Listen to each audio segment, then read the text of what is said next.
questions. Coach, what do you think made your guys pick and roll offense so good against Washington State? I mean, it's when Romelo's going well and the guards are going well, and then it's you got to pick your poison with it, and just got them inside angle ball screens, straight top of the key. That's we're making shots. So I mean, I'm not 100% sure exactly why, but I'm just happy. We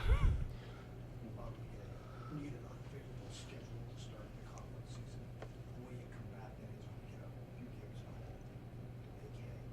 It's kind of a critical 3-game stretch, I think, in a lot of different ways, conference-wise, tournament-wise. Yeah, I'm just looking at it like, I know what we've accomplished, and it's significant.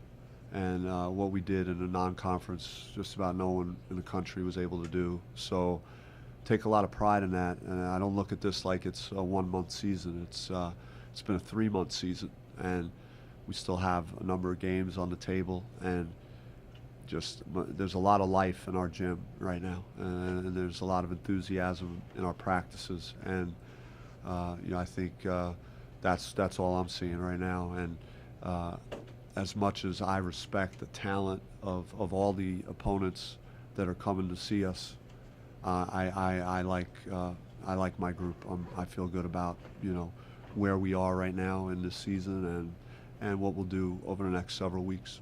You sound like you're expressing a lot of confidence. Do you feel like your team needed to hear some of those words again? Because the conference season had not gone as well as it did. Did they need any views of that? Yeah, I think it's more that we've been in a lot of close games. I mean, we obviously you look at the record and they don't maybe necessarily care that you had a chance to win every game, but bottom line is we lost 2 overtime games. We lost 2 games by 4 points, another game by 6, and we've been in every game under 2 minutes that we played. So I just want to keep going to the well. If the guys keep putting us in position to win, then we'll win our share of the games. Coach, what are the biggest challenges that USC presents?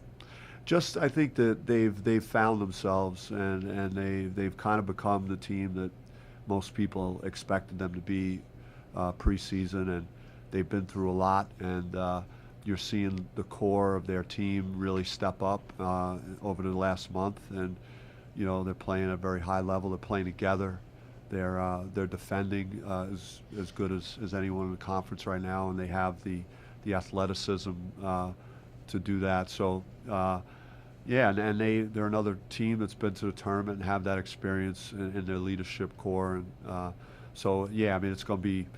I mean, I told our team that be prepared for it to be every bit the game that any of our hardest games have been this year in terms of the quality of the opponent.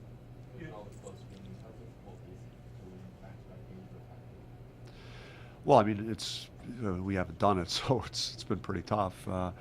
But we just got to keep knocking on the door and keep putting ourselves in a position. And I don't think it's like a mental issue with the players. I mean, I talk about it, every week. That hey, we gotta try and have an undefeated week. And I didn't talk about it as much this week. Just kind of focusing on USC. What kind of changes, or maybe not changes, do you have to make to get that first win of a weekend? I'm not changing who we are or what we do. It's just kind of like how we prepare, and I say, like, well, when we're getting ready to play St. John's in Kansas, I kind of did the same thing. So, I'm not going to panic and try and abandon like our preparation. You look at some of the games we lost. Again, the Utah game was, we're up 3 with like 8 seconds left, and they make a shot to send it into overtime, and then we lose. That was one of the first games that we played. So I think we're that's not really the issue, like which game we win. I think we just got to win both of them. Do you expect to see zone defenses again this weekend? What, as a coach, what do you think is the most important thing about attacking the zone? Yeah, we've prepared equally for both man and zone this week, just based on what I see on film from USC. Your first year, you guys played a lot of games here in front of half-empty crowds. Was that a concern concern at all when you're your first year here and to see that kind of fan support at the time?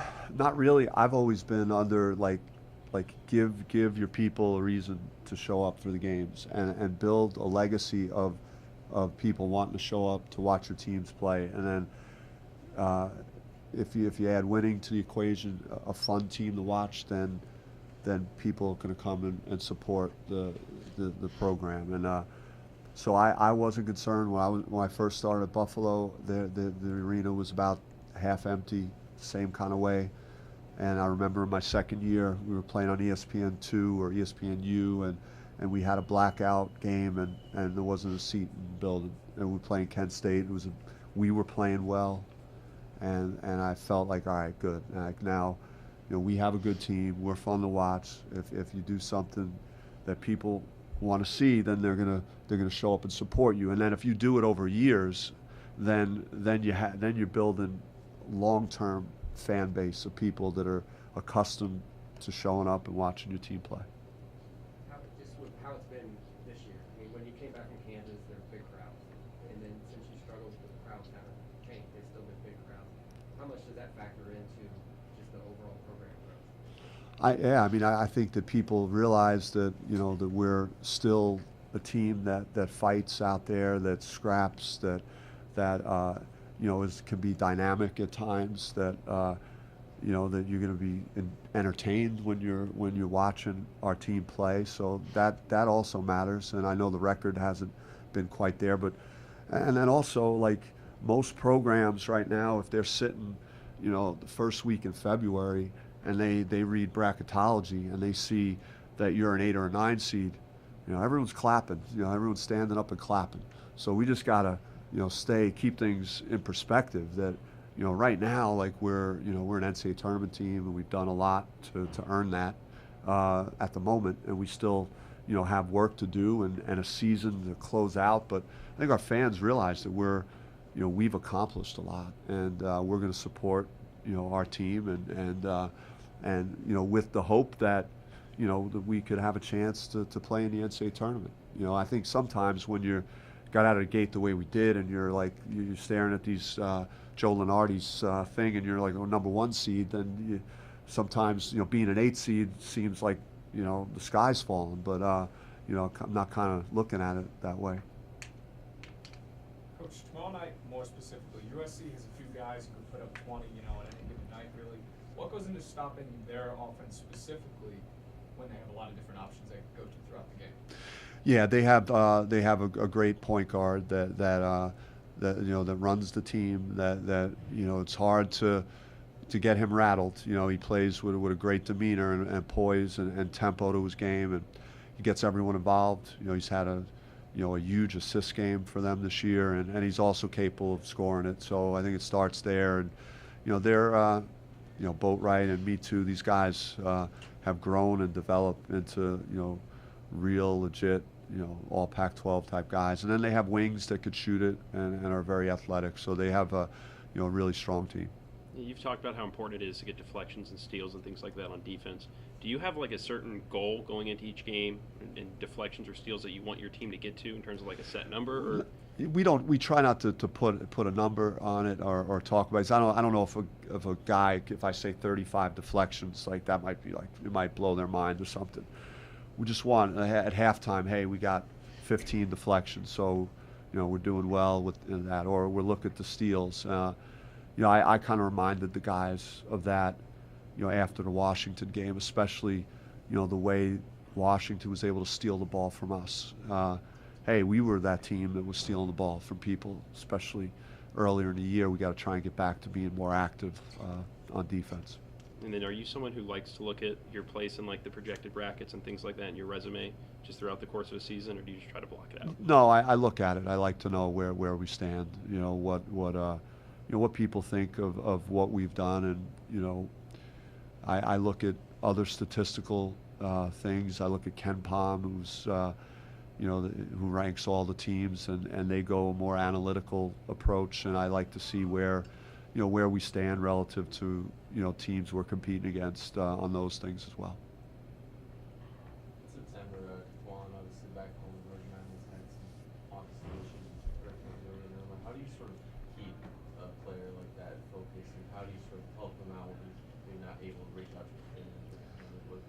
Yeah, I mean, it was a rough time, and he, we immediately talked to him and how you holding up, and sat down with him, myself, Coach Watkins, other coaches and players, and just trying, hey, can we do anything?